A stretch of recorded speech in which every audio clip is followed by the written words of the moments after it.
Good evening, ladies and gentlemen, and welcome to COASTER-net Update. We've got some breaking news for you where we've just learned that the major refurbishment happening to Lightning Rod at Dollywood is going to be that it is being RMC'd. Yes. So this is not the breaking news part of it, right? I mean, there's been rumors and a whole lot of things out there saying that they were going to be putting iBox track on it, and I think Ace a couple weeks ago on the Ace Southeast Facebook page has said that someone had mentioned to them that yes, they are going to be putting iBox track on portions of it. You and I assumed that it was kind of just going to be a few small portions, you know, bottom of a drop here, drop there. But the Coaster crew yesterday on Saturday had an event there and had a Q&A with Pete Owens. And according to the people at that event, and according to them, the reports are that Pete Owens said 2,160 feet of the track will be replaced by iBox. Now, Lightning Rod's 3,800 feet long. So calculating that, that's 57% of the ride. So the ride will now be more Iron Horse iBox track than it will be the wooden topper track. So there's lots of things to talk about here. But why don't we start with first, why? Why? And I think the issue first is we know Lightning Rod has been plagued with problems from the very beginning. Danny, you went there opening day when Lightning Rod was supposed to open. I went there during the Lightning Rod Media Day, the only media day I've ever attended where the ride wasn't actually open. To get to see Dolly Parton, so that was awesome. So that was amazing. Like, I'm not gonna complain. That was an amazing. How many times have you been to a media day for a ride that didn't actually run? Well, one, possibly two. They canceled the media day. I actually was scheduled to go to the Windseeker Media Day at Cedar Point. But they didn't move forward with the media day. They canceled the media day, though. But I was still there on that day because I had already scheduled the trip for opening day. I'm like, I'll just go anyway. It was fun. Okay. So one, maybe depending on definition. One and a little bit of residual. So I guess we have to go back to, well, what was the problem to begin with? And we always said the launch. And you know, RMC, I remember being there because I was with Devin. He was doing the Lightning Rod doc. You know, I was with him. I was standing next to him when he got the news from when RMC posted that now famous, press release that was on their website, basically absolving themselves of all issues and saying that it wasn't RMC who caused the problem. That was the launch company who had the problem. So we've always moved and this news is in direct contradiction of that, by the way, to just state that up front. Well, yeah, because that they kind of absolved themselves of that and said, well, the launch is the problem. And then, you know, fast forward, you know, Dollywood's tweaking the launch. We know that some people have speculated they tweaked. Well, we know that they tweaked the lead car, so the lead car is completely different.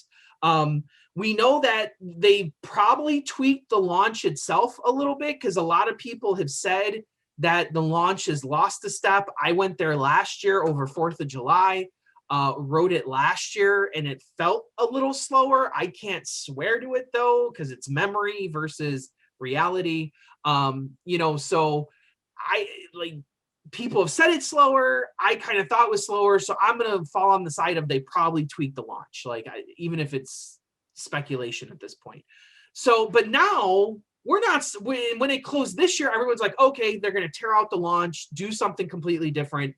And then all of a sudden blue iBox track. And we speculate that it's blue. We're not positive that those pictures are real or if they were real, whatever. Right. iBox track is obviously going there. Blue is an odd choice. Let's state that too. Blue would be a very odd choice. There's no blue anywhere near the ride. No, so it's very strange. And we thought, well, maybe they'll just be fixing it a little bit, so maybe it's not the launch. But now we're talking about changing 57% of this ride into iBox track. And Danny, I have a lot of guesses as to why, but not a whole lot of them make a whole lot of sense. Well, so here's what, and it's been a few years since I've taken my wood structures class for my structural design minor. But you know, I mean, steel is able to withstand more force than wood. It's just a fact of life. They're not as, you know, steel is not as prone to weather related changes. I mean, wood is a natural substance of sorts. Even when it's pressure treated, it does go through changes. I mean, the fence in front of my house, you know, rotted away over, you know, a couple of winters, and I had to replace it this year with some pressure treated wood. I mean, that's the way things go. Now that's not under any force. But this to me is in direct contradiction with a lot of the things we've heard from RMC over the years, that the technology is exactly the same between the topper track and the iBox track, and that they were essentially interchangeable, which we're proving but also disproving with what's going here. You know, and that it's really just a material difference. Like, they're interchangeable from the sense of size and shape, but maybe not function. Not function, because if they were interchangeable, you wouldn't need to change it then, right? Right. It seems to me that there is excessive amounts of force of some sort being imposed on certain sections of the track. And, you know, we can probably guess what those sections are. It's the bottom of the drops. It's the high bank turns where there's high positive G forces. It may also be along the top of airtime hills where there's extreme negative G forces. Not as extreme upwards as it would be at the bottom of the drop where there's positive G forces, where you might be hitting 3.5, 4, maybe even more Gs. Whereas going over the top of the hills, you're looking at -1, -1.5, maybe -2 Gs in some extreme cases. I mean, certainly not as forceful.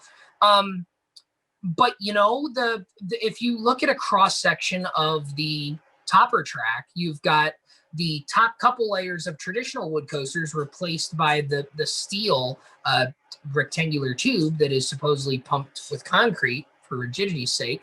And then you've got, you know, 5 or 6 pieces of wood, the laminated wood stack, and then there's a cross brace that goes underneath that's attached to the steel rails.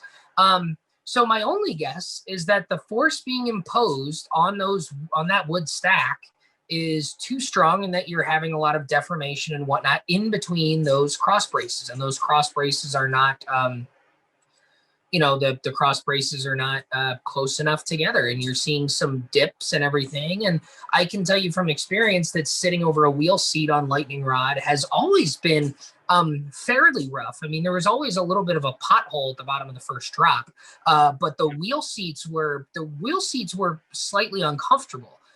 In general, I mean, all wheel seats on wood coasters are more uncomfortable, but lightning rod, because of the speed and the force, and I think a little bit of the polyurethane wheels that can compress more than the steel wheels, obviously, it was an uncomfortable ride. And I always made a point, especially my last visit 2 years ago. I went twice in 2018 and made a concerted effort to not ride in a wheel seat in all those scenarios. Always rode in the front seat. I always thought the front seat was the best place to go. And if I couldn't wait for the front, I would go in row 3 because I didn't want to be over a wheel. Was definitely uncomfortable. So in theory, by replacing these wood stacks in these high force areas with the steel iBox, you reduce the likelihood that you're going to have track damage over time. It reduces maintenance. But that was the reason that they did the topper track in the first place. I mean, it was supposed to be lower maintenance than the traditional wood coaster.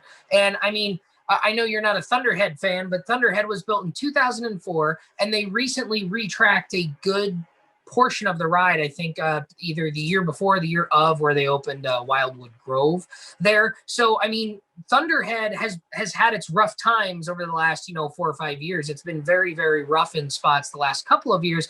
But I mean, I would say in 2012 when I first went, 2014 again, I would say that in 2012, 2014, Thunderhead was still a remarkably smooth ride for a ride of its age. And now they've retracked a good portion of it. So, I mean, Thunderhead made it 10, 12, 15 years before it really, really, really needed a good retrack. And here Lightning Rod opening up in 2016 and hasn't even been running probably close to half the time. Maybe that's an exaggeration, but let's call it half the time. I mean, really, Lightning Rod probably only has 2 or 3 seasons of true operation under its belt when you think about how long it's been open. And here we are, we're basically rebuilding the damn thing. And I think you can take it one step further and ask another why question of why is Lightning Rod having such trouble versus, say, Outlaw Run, or versus, say, like Goliath's a little bit different. But honestly, the stuff that Outlaw Run does in the first half is not very different than the stuff that Lightning Rod does in the first half. And Goliath. And I can't imagine the added hardware to interact with the launch, because the launch system is generally on the track, and you've got the magnets, the rare earth magnets that are on the underside of the train, and those are quite heavy. But I can't imagine that in itself is going to be the tipping point here. But I don't know. Maybe they are. I mean, maybe there's additional things that need to be on that train. You and I have noted how Steel Vengeance, Untamed, Twisted Timbers, these newer RMCs are using this newer style chassis with the new wheel setup. And you and I always commented how much steel and metal was on these older RMC trains. And if you look at them, Lightning Rod, Wicked Cyclone, if you look at the chassis, there's just giant holes drilled and milled out and machined out just to reduce weight. There's no reason those holes would need to be there. They're just to reduce weight. So they have to know that the weight of these trains has always been a concern. Yeah. You've got hydraulics in there to run the lap bars, which is a lot heavier than just having mechanical gears. I mean, I learned that in the research project I did in college, that one of the big drawbacks of hydraulic harnesses is you add all the hydraulic equipment, and that makes it much, much heavier. So when you combine all of those things, maybe we can point to that redesign of the cars a few years ago and say, well, maybe this is something that they kind of knew about, and maybe you're not going to see these issues moving forward. I don't know. I'd love to think that. Well, here's a question. Cutting down the weight, does it matter where on the train the weight is? So like they took off the lead car. Would that lead car hitting that bottom of the hill first, and you having a heavy lead car up there first up, as opposed to having that weight on the back? Would it have any impact on front versus back? Like, of what? Well, it all depends on how it's distributed, right? So, I mean, if you think about the case of Steel Vengeance, where you've got more wheels, right? If the Steel Vengeance train and the Lightning Rod train, say they weigh exactly the same, they don't, but say they do. If you've got twice as many wheels on the top side, like on Steel Vengeance, it has double wheels all the way back, right? Yeah. So okay, sure so you basically double the amount of pressure points, if you will. So again, this is very, very rough, and this is not at all how it would actually work. You'd actually have to do the calculation. But in theory, if you replace one wheel with 2 wheels, then in theory you are putting half as much force on each wheel. Yeah. That doesn't mean you're reducing the amount of force that's on the track. You are not. It's exactly the same, but you're distributing it over a larger area. So if you think about it, say that, I have this little pull-out thing that my mouse goes on my desk here. So if I put a 10-pound weight, if I have a 10-pound weight that's a really tiny round weight, and I put it on the end of this table, it's more likely to break than if I take a 10-pound bar that's a foot long and lay it across, right? Because I'm distributing the same amount of force over a larger area. It's the same idea of if you take your finger and jab it into a concrete wall, you're going to break your finger. If you take your hand and smack it with the same amount of force against concrete wall, you're distributing it over a larger area. That's all you're doing. So in theory, you can see how that would be a benefit on the train side. How that's a benefit on the track side, I don't understand, because the track is still seeing the same amount of force. Now, maybe the fact that you've got less force at particular points going over it, maybe it's a little bit, maybe it's not so much a force So engineering here again. Stress is force divided by area. So it's an amount of force over a set area. Stress is one thing. Stress is stress is stress is stress. If you've got the same force, it doesn't matter. But if you change that area, then that's important, right? So, the stress isn't necessarily going to change on the track side because the track is not changing. You've still got the same cross-sectional area of the track. You've got the same force being applied to it in general. But if you double the wheels, you reduce the amount of force each wheel is pushing. Maybe the fact that you have half and half going over the same point of the track very quickly after one another, as opposed to all at the same time, that might be enough to sort of help you out there. So then the question is, why wouldn't you just put new trains on it if that's the actual issue? So this tells me that this is actually, I can't think of a reason that would warrant changing. But hold on, but maybe the damage is already done to the track. So putting new trains on it would maybe slightly impact that. But they're like, well, let's just redo the track so that we never have this problem ever again. Well, and that's the logic that kind of goes back to when some of the GCI coasters had the Millennium Flyers put on. There's a common misconception out there that the Millennium Flyers are lighter than the PTC trains, and that is not at all a true statement. The Millennium Flyers are actually much heavier than PTC trains. The benefit of the Millennium Flyers comes in because they're single bench cars and they can articulate much better, and you don't have this square train trying to go around round turns. Square pegs don't go into round holes, right? So when you have a square train trying to go around a round turn, it's going to warp the track over time. That's why Wildcat, Gwazi, those two rides in particular have been very, very rough. And even though they now have Millennium Flyers, Gwazi doesn't obviously, but Gwazi was never really that much better with Millennium Flyers. Wildcat is not really that much better with Millennium Flyers, might be slightly better. But people say, well, what about Ghost Rider? That had PTCs for years, and now it's got GCI Millennium Flyers, and it's great. Well, Ghost Rider, they completely rebuilt the track, and they rebuilt the track in such a way that it was designed to withstand that heavier force of the Millennium Flyers. Wildcat, they didn't retrack. They might have done bits and pieces of it, but they just replaced it. That track was not designed to properly handle the weight of the Millennium Flyers. Same thing with Gwazi. And if you rode Wildcat or Gwazi under the old trains like I did, and rode them again with Millennium Flyers, you can probably attest to the fact that it was not a much better experience. So that's why Ghost Rider was the right way to do it, because they completely rebuilt and redesigned the track, same layout, but rebuilt the entire ride essentially to withstand that amount of force. And that's the way that it would have to be done. So is it perhaps that they may also get new trains? Maybe, but maybe they've determined where those heavy force, heavy stress areas are on the ride, and they've determined that replacing iBox track in certain pieces where it's constantly going from steel to wood, steel to wood, steel to wood throughout the course of the ride, maybe that's going to remedy this. But Andy, I'll be honest with you. If 4 years into this ride's operation, this is what we have to do to get this ride running and to not have it beat itself up, why am I trusting RMC or whoever is doing this? Why am I trusting them that now this fix is going to fix the problem? Because it doesn't. It sounds to me like it's a big ass Band-Aid. And how am I supposed to know that this ride's going to run any better? Because I just don't understand. And the bottom line is, first, it was interesting when RMC started doing wood coasters like Outlaw Run. And the shocking part about all this is Outlaw Run, and I don't know if it's Outlaw Run's fine. It's fine, but is it ridership? Is it because it's not getting as many cycles? Is it really fine? Is it because it runs steel wheels? Why is it fine? I don't know.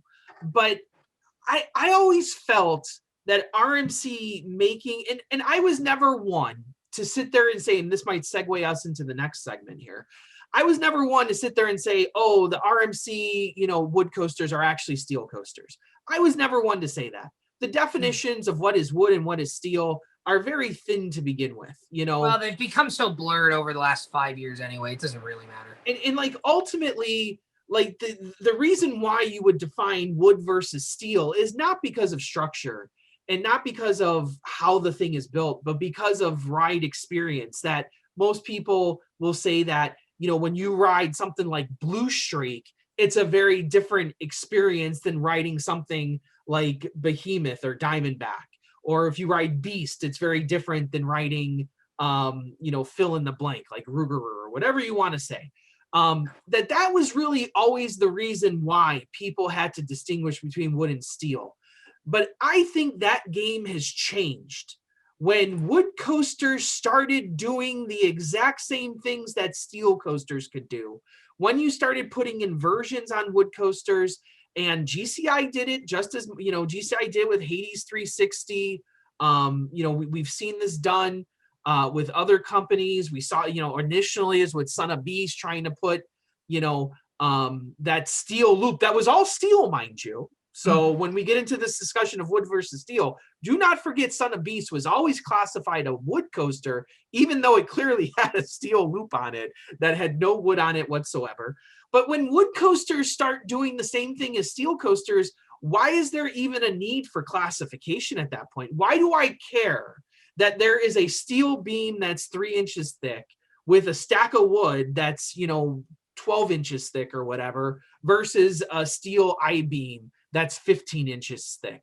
Why do I care what the material is if both of these rides, and I don't think you can sit there and argue, if you put a random person onto Outlaw Run, onto Lightning Rod, or onto Wicked Cyclone or Twisted Cyclone, and said which one's wood and which one's steel, having not known the difference, there's very little ways that you would be able to tell the difference between those rides. They're all doing the same thing. It's probably within the sound. Like, it's probably really just within the sound, if whether it's got steel wheels. And honestly, if you have urethane wheels like a Goliath or a Lightning Rod, the sound probably doesn't even help you. The sound won't help you either. So it's like, what's the difference though at the end of the day of calling this wood or calling this steel? But we're now going to be tasked with that situation, Danny, because we are, because we run a very successful poll. And that poll, as you can see in my background here, there is a wood champion and there is a steel champion. There is no hybrid champion on that belt currently. And we are now sitting at 57% of this ride being steel. And I don't know if I want to get into definitions of, like, this is going to get into the what is and what is not a coaster. I'm wearing my Larson hat here tonight. You know, what is it? What makes a roller coaster? Well, if you want to open up another can of worms, it's going to be what makes a wood coaster. And some people have always said that the RMC woods are not wood coasters, that they're steel coasters, and so they won't. Well, those people don't have a problem right now. they're in the free and clear. But for the rest of us who have classified them as different, and for Lightning Rod specifically, that has been a top 3 roller coaster since it's opened, has won championships like the Thrilling 32 for best wood coaster in the world. Now, what the hell? Like, well, and my initial reaction is, if we have to shit or get off the pot here and choose one or the other, it's got to be steel, because it's more steel than it is wood. 7%. It's I mean, mathematically, we always, I think I always remember saying, boy, if we've talked about this offline before, about what happened in theory, you could do a track that is you could do a Twisted Colossus deal, I think is what I said, where one of the sides is wood and then it goes to Iron Horse track halfway through, and then the second half is steel. And that's essentially what they're doing with this. It's going to go back and forth at some point. So in theory, that's exactly what they're doing. If Twisted Colossus was half steel and half wood, which would you call it? I don't know, but you would almost need a number, right, to figure out what percentage is wood and what percentage is steel. Does having a little bit of steel disqualify it completely as wood? Well, historically speaking, the answer is no, because people always called Son of Beast a wood coaster, and that had a steel loop. And then also, if you look at things like, what White Lightning, we've learned that they put that new GCI track on it, right? Right. So do we have a percentage of how much of that track was done? I mean, here we are. Here the people are saying that any bit of steel track on a ride disqualifies it, yet nobody bats an eye to, and I'm looking at my piece of Son of Beast track and the certificate that's hanging up on the wall over there. Everybody loves to talk about how Son of Beast was the very first, modern wood coaster to have an inversion when the inversion wasn't wood. Was not wood. So now the people talking about how the topper track, it doesn't make it a wood coaster, it comes up a little empty to me. But the other thing, and I remember in the From Dreams to Screams documentary about Outlaw Run, I remember at the end where Fred Grubb says there's a lot of wood coaster purists out there who said it can't be done or it shouldn't be done. And he said Outlaw Run was proof that there is nothing we won't do with the wood coaster. And it kind of sounds like we found something that we probably shouldn't do it. Well, and look, RMC does great rides. I love Steel Vengeance. I love Outlaw Run. Love Twisted Timbers. I pretty much love just about every ride they've ever built. They make excellent roller coasters. They make excellent rides. I love their rides. But this does not look good at all, considering what we've been told over the last 5 to 8 years about what this track is, what it can do. The capabilities, it just doesn't look good. Well, I'm going to I'm gonna if you ride Lightning Rod next year with 57% Iron Horse track, are you counting it as a new credit? Well, first I want to give No. Are you counting it as a new credit? No, I'm not counting as a new credit. I think well, I have to. There's other things in that too. So, but let me say this quote first, because I think we're at the point of the program where someone needs to say this.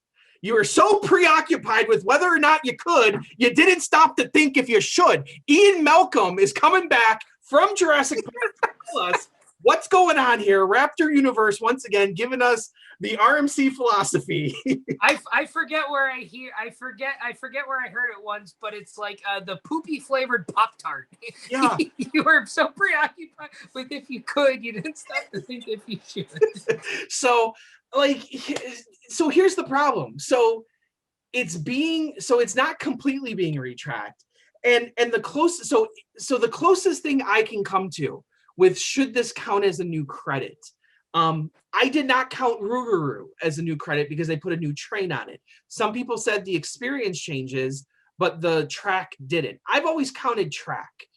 I did count Hulk 2016 as a new credit because they basically tore down the ride and rebuilt the entire ride.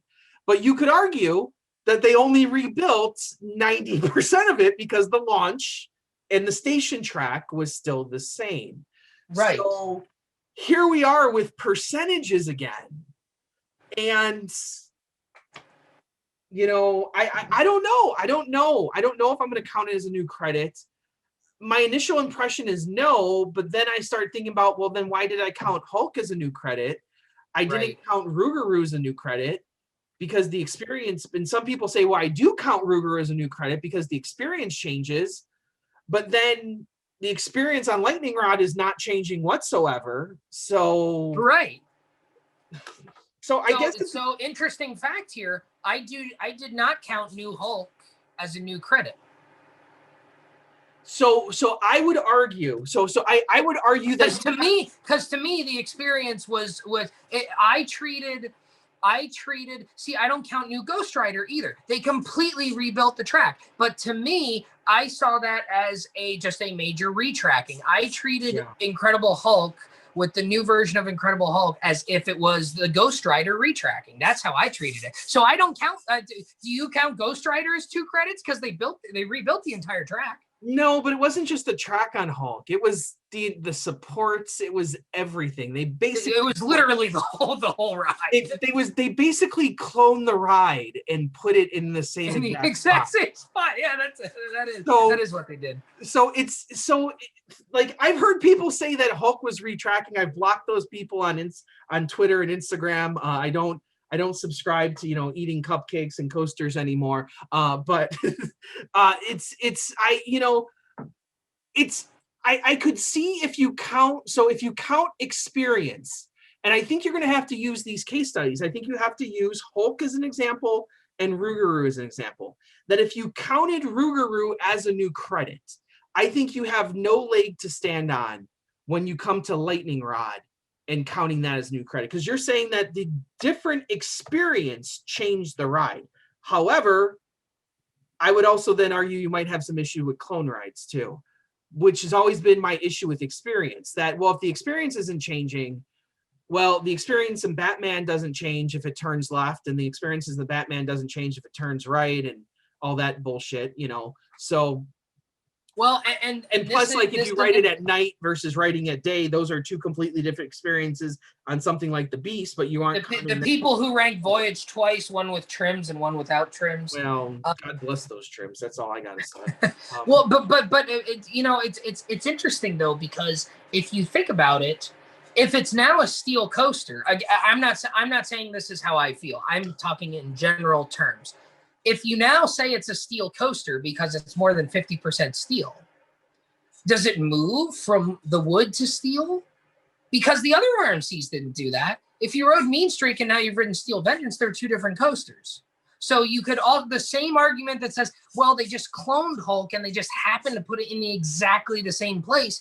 You can say, well, they just RMC'd Lightning Rod and they happen to not change the layout. There's some connection. No, there's a real argument there to say that. And that's what I struggle with at this point, of saying, of all the debates that we've ever had about what is and is not a credit and what is and is not a new credit, I think this is by far the most interesting one we've ever had today. Well, and here, if they came out and said we're eye-boxing the whole damn thing, I think this argument isn't an argument anymore, because I think that makes it clear, because then it is the Hulk scenario. But them coming in and saying we're going to do as close to 50%, like we're going to just do half the ride as iBox. If they would have done 1,900 feet and made it exactly 50%, I think the coaster world might have exploded. Oh my God. Well, yeah, you'd have the election of 2020 all over again. It's a push. The push. You might have to have a runoff and actually measure it. No, and I think the idea. I don't know. I don't think anyone's going to have, one, a clear explanation of this, B, have anything other than just a completely baseless opinion. Like, you can back this up with facts on either side. I can back this up and say, well, it's a wood coaster because X, Y, and Z. I can back it up and say it's a steel coaster because X, Y, and Z. But there's going to be no clear argument here of calling this a steel versus wood. And I think if you're going to start talking about percentages of what is, what it's going to, you know what this is going to get us to? It's going to get us to the Larson loop. And what are the percentages of what is powered versus unpowered to be counted as a roller coaster? Because you got things like Wicked Twister that are powered 50% of the ride, and they got things like, Millennium Force that are powered for 5% of the ride going up the lift hill. Like, this is going to fall into that same category of, should a percentage really determine a definition at the end of the day? And Danny, I don't, I can keep Lightning Rod on my wood side because I rode it as a wood coaster. So I have no issue keeping Lightning Rod on the wood side. Now, if I was to ride it again, I don't know if I'm going to add it to my steel side. And all those new people that have never ridden it that will now ride it, I don't know what they should do either. I don't know, because there's a valid argument for putting it on either side. Or maybe, you don't like this, and I know you hate this idea, but maybe this separation of wood versus steel bullshit just needs to end. Because if wood coasters are doing the same things as steel coasters now, why the hell are we having separation? And maybe you put a date on it. Maybe, maybe every wood coaster built before 2000 becomes a wood coaster, and it's a classic coaster list versus, but then what happens to Aero Loopers? What happens to Schwarzkopfs? There's no good answer here besides just having one combined list of these are well, the and I think the only other option, if you don't like that, is to maybe make this hybrid category, and you make a new hybrid category. And but then you still have some delineation that needs to be done, because the Coney Island Cyclone is absolutely a wood coaster, but most of the structure is steel. Voyage, it's a wood coaster, but most of the structure is steel.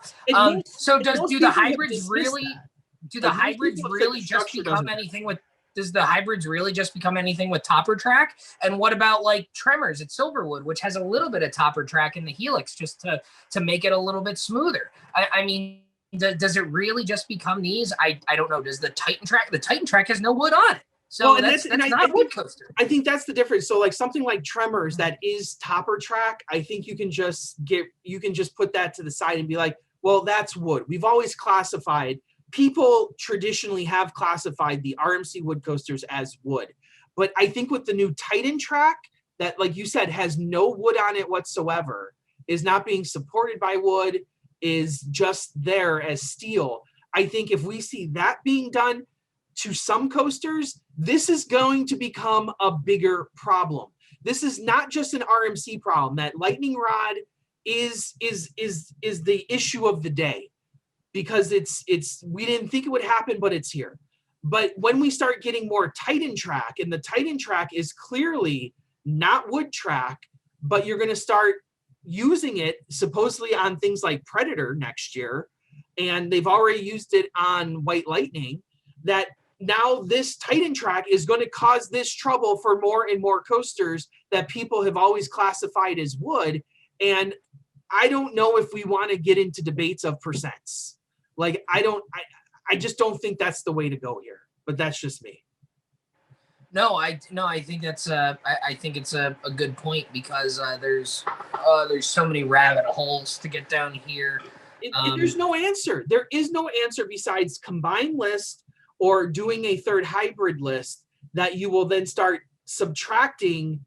So your top five, we could have like a top five, a top three for hybrid. Lightning Rod becomes champion. White Lightning comes in second, and Predator will come in third.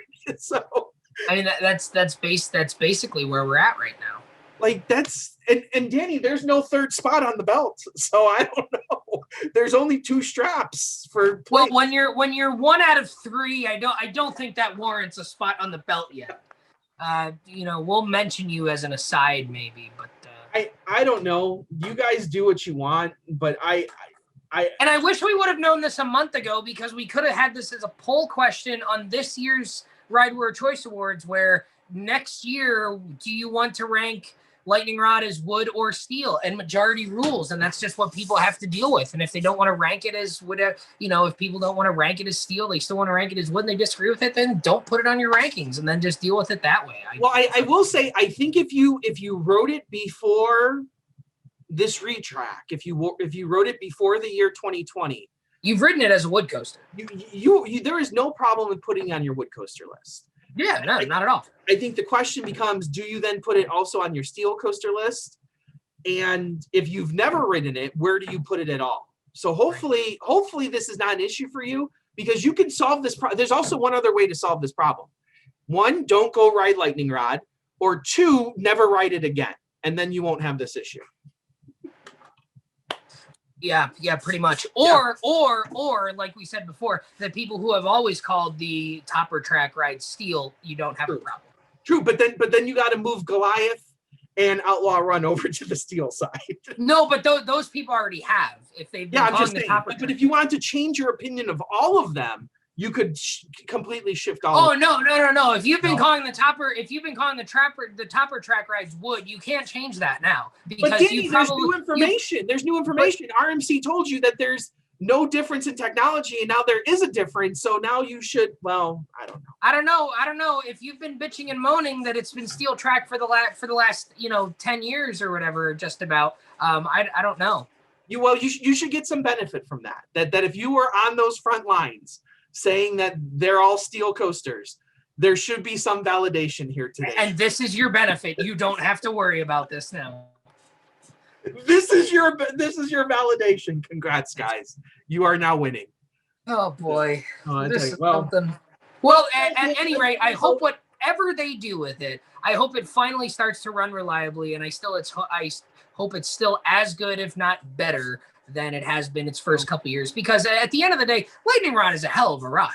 We just want it to run more so we can all ride. Well, you know, the question always is it open? So who knows? Oh. So, well, I think that wraps us up. There's like, if we keep talking, we're just going to start going in circles here. So we talked for about a half an hour before we started recording. Yeah. So there's nothing else that I think I can personally add to this. This is going to be the new debate here, guys. So just buckle in, and just, you know, when you're sitting in the queue line with other people, just expect this debate to come up. And this is one that you can't just find an answer on the internet for. So you can go on for a 3-hour queue and not have an answer at the end of this. You got to form your own opinion about this one. People are going to lose friends over this, I think. You know, we might have to, you know, maybe break up clubs, start new clubs. You know, I'm a lightning rod wood fan. I'm a lightning rod steel guy, you know, so I don't know. We'll see what happens. But anyway, that's all we have. So I'm, of course, Andy Rybarczyk. Oh, before we go, remember to vote in the Thrilling 32. The Thrilling 32 poll is now open. Lightning Rod is a wood coaster this year. It is still a wood coaster in there, so there is no debate. It might be the last year, but who knows? We didn't say that in the video that we posted about voting being open, but yes, once again, for the purposes of the Ride Warrior Choice Award, the topper track coasters from RMC are considered wood, and the iBox coasters are considered steel. So when you are ranking those, that's where they will be located in your drop-down menu. We've also got a sale on COASTER.net right now for 2 T-shirts and a mystery logo magnet. That, as you can see, it's a mystery logo, so I can't remember. Oh, and I've got a mystery one as well. You got one too there, so that's nice. So you can get 2 T-shirts and a mystery logo magnet. There's a sale on there. Use them as gifts. Give them out to your coaster friends. Awesome stuff going on. Keep the magnet for yourself, though, because they're badass. Well, and the logo magnets are only available on Patreon. So it's through our highest tiers of Patreon that you can get these. So this is like one of the few times that we're actually offering them outside of you having to subscribe there. So that's interesting as well. And then also we have our Ride Warrior Discord that you guys can go join as well. Go onto the Discord app, search up Ride Warrior, and you'll see the Ride Warrior Discord is the one with our COASTER.net logo on it. So you can join there and further this discussion of is... Oh, and it will. I'm sure people will be talking about this furiously over the next few months there. So as always, I am Andy Rybarczyk from Chicago, Illinois. And I'm Danny Miller from Binghamton, New York. Right on, Ride Warriors. See you guys. Thanks.